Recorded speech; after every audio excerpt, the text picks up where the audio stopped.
शुभ भाव माने जाते हैं। आप चाहो तो उसको नोट कर सकते हो, मैं एक बार और रिपीट करता हूँ। हाँ हाँ कुंडली का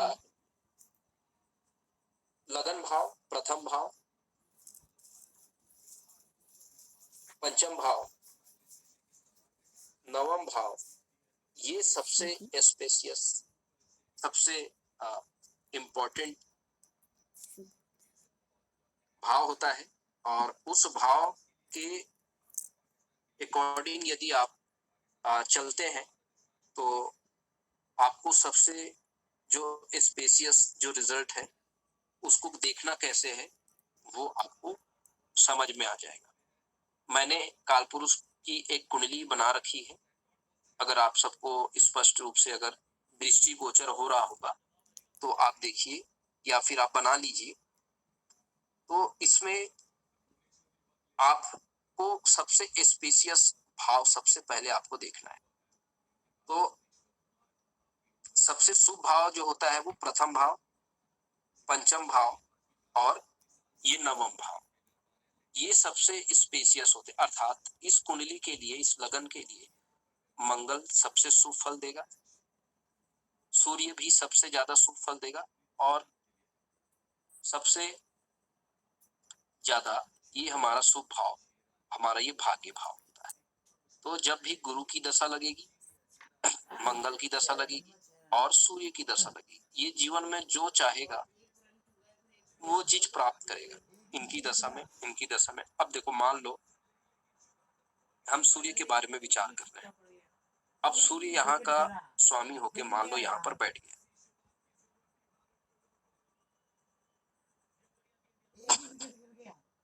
तो अब देखो मतलब केंद्र त्रिकोण का संबंध बन गया। तो ये क्या है, सूर्य बहुत अच्छा रिजल्ट देंगे इस कुंडली में। सूर्य के जितने भी कारकत्व होंगे वो सारे कारकत्वों में क्या हो जाएगा, वृद्धि हो जाएगा, वो राजा तुल्य बन जाएगा। उसको समाज में, परिवार में मान सम्मान, प्रसिद्धि, यश, कीर्ति, राजयोग, मंत्री पद, तमाम प्रकार की जो सुख सुविधाएं हैं वो उनको जीवन में प्राप्त होगा।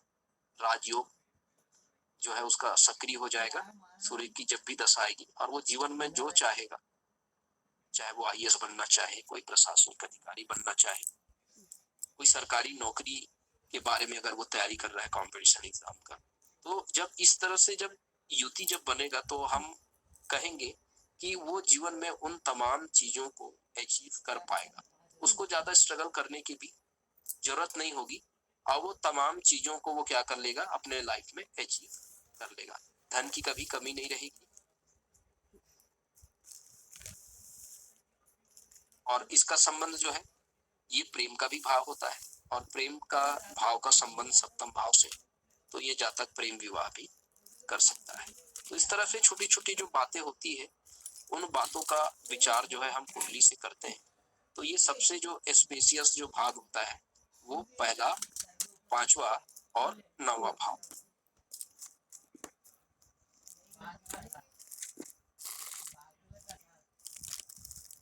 अब हम इससे थोड़ा सा कम जो शुभ होता है उन भावों को चर्चा करते हैं।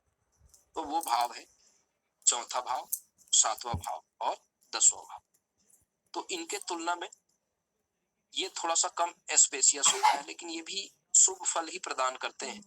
केंद्र का भाव है, केंद्र का स्वामी जो है हमेशा हमको शुभ फल ही प्रदान करते हैं। तो अब हम देखते हैं मारक ग्रहों को कैसे देखा जाता है, मारक और अकारक। ठीक है, अब देखो मारक ग्रह क्यों बोलते हैं, ये हमारा जो दूसरा भाव है और सप्तम भाव है। ठीक है, कौन सी राशि है भाई,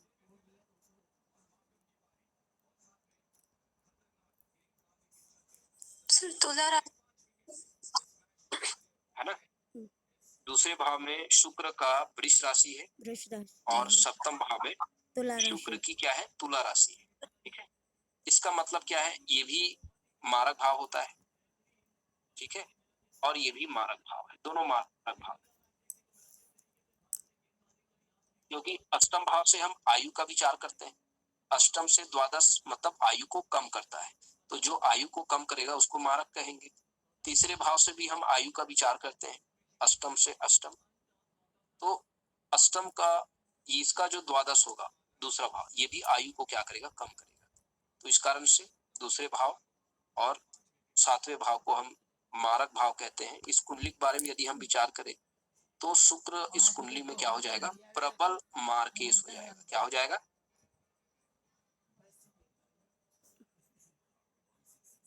प्रबल मार्केश। हाँ, प्रबल मार्केश। अब देखो, अब मान लो प्रबल मार्केश हो करके ये अगर यहां बैठ गया शुक्र, तो हम कैसे विचार करेंगे कि वो शादी तो करेगा लेकिन वो पत्नी उसको ऐसा मिलेगा कि वो उसके पूरे जीवन को क्या कर देगी, तबाह कर देगी। मार्केश का मतलब होता है वो उसका, ठीक है, या स्वयं बीमार पड़ जाएगा या उसका पार्टनर, क्योंकि ये पत्नी का भाव है या पार्टनर का भाव है और ये पार्टनर का व्यय भाव है, तो उस पार्टनर को हेल्थ इशू हो जाएगा। हमेशा सूजी पानी, है ना, हॉस्पिटल के चक्कर उसको लगाने पड़ेंगे और हॉस्पिटल के चक्कर लगाने के बाद उसको क्या होगा, ठीक है, मार्केश मतलब मृत्यु भी दे सकता है, कुछ कमजोरी आ जाएगा। जैसे शुक्र, शुक्र क्या है, ये हार्मोनल है। जैसे मानो बच्चेदानी में प्रॉब्लम आ गया तो हो सकता है बच्चेदानी का उनको कुछ प्रॉब्लम हो जाए, बच्चेदानी निकालने की जरूरत पड़ जाए। तो इस तरह से बहुत सारे प्रॉब्लम उसको फेस करने पड़ सकते हैं। तो ये इसका क्या होता है, इनके कारकत्वों के आधार पर, ये जो शुक्र है और सप्तम भाव के क्या कारकत्व है, दूसरे भाव के क्या कारकत्व है, इन कारकत्वों को आधार मान करके आपको इस ग्रह का क्या करना है, विश्लेषण करना है। शुक्र जो है विवाह का कारक है, तो विवाह में बाधा पैदा करेगा, या विवाह करने के बाद वैसे भी जो शुक्र राशि प्रधान वाले जो जातक होते हैं उनका जो मैरिटल लाइफ होती है वो उतना ज्यादा स्मूथ नहीं होती। बहुत सारे इसके पीछे रीजन होते हैं, क्योंकि शुक्र ही क्या है, प्रबल मार्केश है। मान लो ये उच्च के हो जाते हैं, शुक्र यदि उच्च के हो जाते हैं तो ऐसे जातकों का क्या होता है, एक से अधिक विवाह भी हो सकता है और उसी पत्नी के कारण, एक से अधिक पत्नी की वजह से वही उसकी मृत्यु का क्या बनेगा, कारण बनेगा। तो इस तरह से, तो ये अगर मार्केश है तो वो उसको क्या देगा, मृत्यु।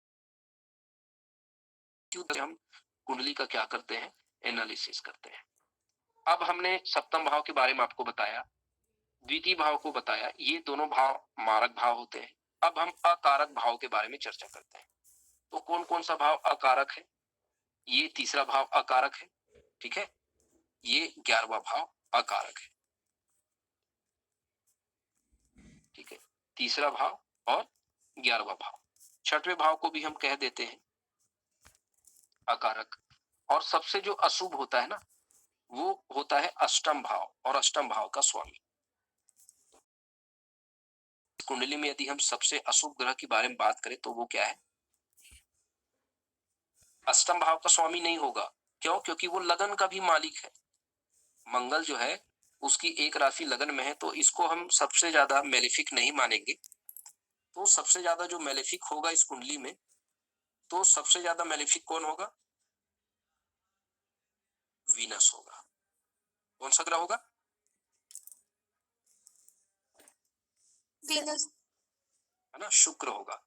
ठीक है, तो शुक्र की जब भी दशा अंतर्दशा आएगा उसको हेल्थ इशू होगा, उसको बीमारी होगा। शुक्र से संबंधित बहुत सारी हो सकता है, मल्टीपल रिलेशन बन जाए तो वो भी तो एक प्रकार की बीमारी है। मल्टीपल रिलेशन से टेंशन बढ़ेगा, चिंता बढ़ेगी और फिर उनको झेलना भी पड़ेगा, बहुत सारे प्रॉब्लम है, तो वो परेशान हो जाएगा और फिर कुछ भी हो सकता है, लास्ट में वो सुसाइड भी कर ले। तो इस तरह से मतलब हम कुंडली को एनालिसिस करते हैं ग्रहों के कारकत्व के आधार पर। अब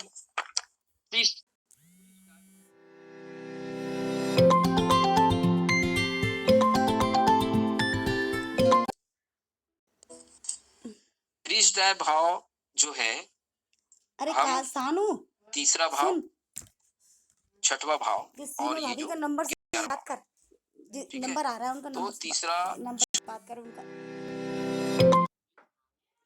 हम त्रिसदाय भाव कहते हैं, क्यों? क्योंकि इनका इन नंबर ग्रहों की दशा, महादशा और अंतरदशा में अच्छा स्ट्रगल बढ़ जाता है, प्रतियोगिता क्या करूं?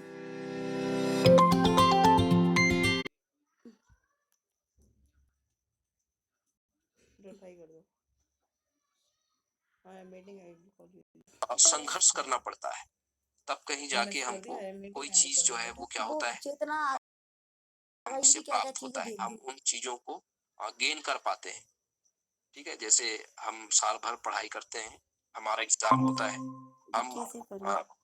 अच्छा मेहनत करते हैं तो अच्छे अंकों से एग्जाम को क्वालिफाई भी हम करते हैं। तो वैसी है, तो कुंडली में जब ऐसे इन भावों की जब दशा लगता है तो हमको जीवन में बहुत ज्यादा स्ट्रगल करने पड़ते हैं, और उन स्ट्रगल के बाद ही हमको क्या मिलता है, सक्सेस मिलता है, हमें सफलता मिलता है। जी तभी उस सफलता का आनंद है जब हम कैसे आप आए अपने बताइए? परिश्रम से प्राप्त करते हैं, अपने प्रतिभा से उसे प्राप्त करते हैं, तो उसी सफलता में हमको सही आनंद की प्राप्ति होती है। बात कर तू उनसे। तो इस तरह से ये त्रिसदाय भाव लगेगा ये लगेगा रोग भी देते हैं, रोग वाले भाव भी है। ठीक है, छठवां भाव रोग वाला भाव, 11वां जो है बड़ा रोग वाला भाव है। तीसरा भाव भी हमको बाधा पैदा करता है, कोई काम में हम जो भी काम स्टार्ट करते हैं उस काम में यदि किसी प्रकार का बाधा हो रहा है, वो काम हमारे सही समय में पूरा नहीं हो पा रहा है, तो आप समझ जाइए कि आपको ये तीसरा, या तो तीसरे भाव का, या छठवें भाव का, या फिर 11वें भाव का दशा जो है वो लगा हुआ है। इस वजह से आपको फल सही समय में प्राप्त नहीं हो पा रहा है। तो इस तरह से हम कुंडली का करते हैं। चलिए अब हम शास्त्रकारों ने इसको छिद्र भाव के नाम से भी संबोधित किए हैं। ये जो अष्टम भाव होता है वो हमारे ये छिद्र भाव भी है, और यहाँ से हम जीवन में जितने भी प्रकार के जो ऑब्स्टेकल होते हैं, जो बड़ा दुख होता है, लंबे समय तक चलने वाली जो बीमारियां होती है, उन बीमारियों के बारे में हम जानकारी यहाँ से हम प्राप्त करते हैं। ये आयु का भी भाव होता है, यदि शनि यहाँ बैठ जाए तो हमें आयु लाभ भी प्रदान करता है।